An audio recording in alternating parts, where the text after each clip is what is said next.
Poverty in the 21st century takes many forms, from living on the streets in absolute destitution to struggling in the fragile lower middle class where stability exists, but barely. In this video, we'll look at 5 levels of poverty, from the most desperate cases of extreme misery to the vulnerable edge of the middle class. In wealthy countries, poverty is often relative. People may have housing and appliances, but live under constant stress from debt and insecurity. In the poorest countries, poverty means literally no food, no clean water, no roof over your head. Extreme poverty means a complete loss of basic means to live.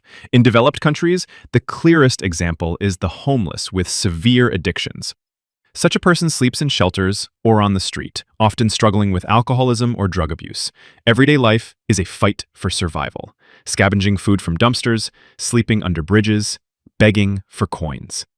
The psychological state is usually devastating. Feelings of hopelessness, isolation, and mental illness are common. About 38% of the homeless suffer from addictions, and most also have mental health disorders. It's a vicious cycle. Addiction drives people to the streets, and street life deepens the addiction.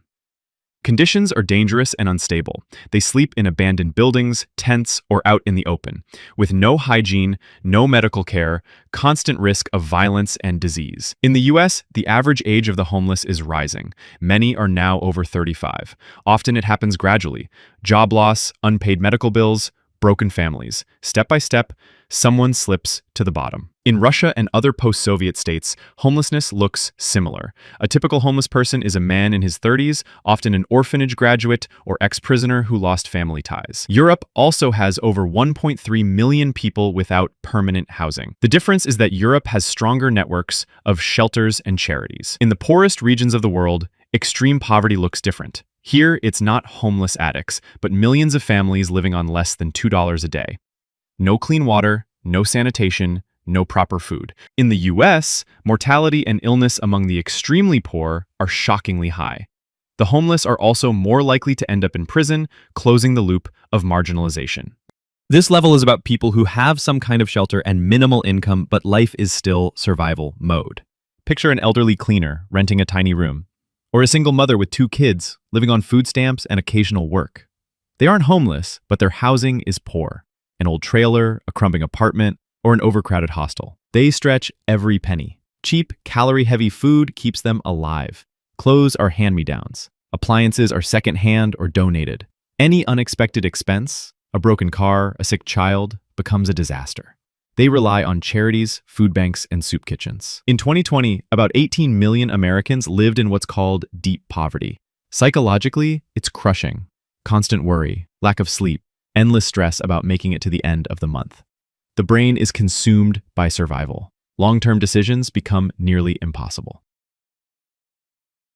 These people are not lazy. In fact, they often work the hardest. Cashiers, delivery drivers, waiters, nursing assistants. They work 40, sometimes 60 hours a week, yet their income barely covers rent and food. Every bill is a crisis. A medical prescription or high electricity bill can break their fragile balance. Psychologically, they feel exhausted and cheated. They play by the rules, but cannot escape poverty. Evenings leave them drained, too tired to study or seek better jobs. That's the poverty trap. They live in modest housing, often in unsafe neighborhoods. Their food is the cheapest: pasta, beans, fast food.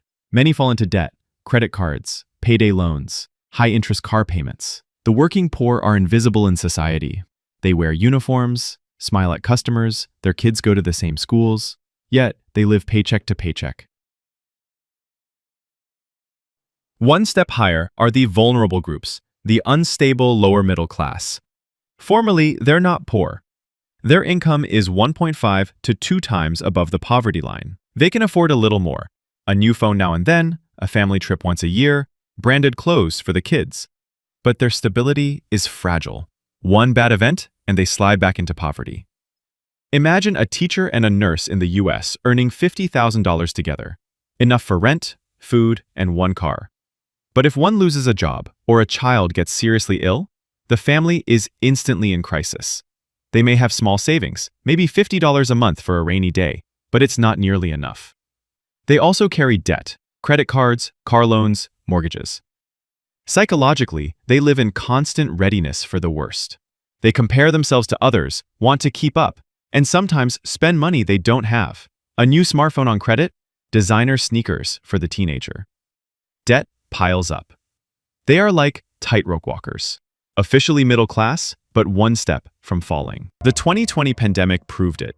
Millions of families in this group slipped below the poverty line within months.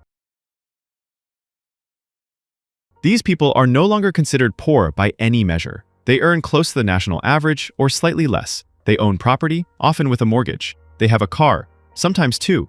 They can go on vacation, pay bills on time, and even save for retirement. But their financial stability is still fragile.